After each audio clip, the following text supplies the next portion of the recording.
Well, it was very interesting. I was elected in 1994, and that was an interesting political year. And there was a Republican sweep, and the assembly where I was elected was tied 21-21.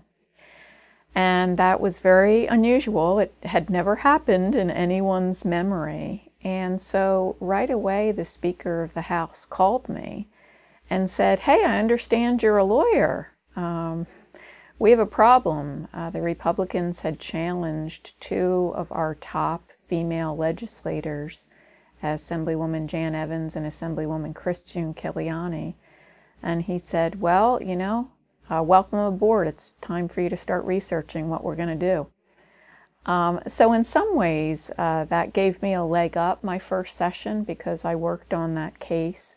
Ultimately, it was all resolved, but we were about to file a lawsuit against the challenges. I'll never forget Senator Bryan was going to be one of our plaintiffs.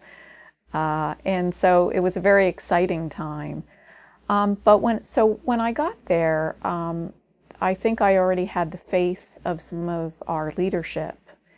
But still, it was a fairly male-dominated legislature, and I remember the first time I was invited to a leadership meeting, I was the only woman in the room.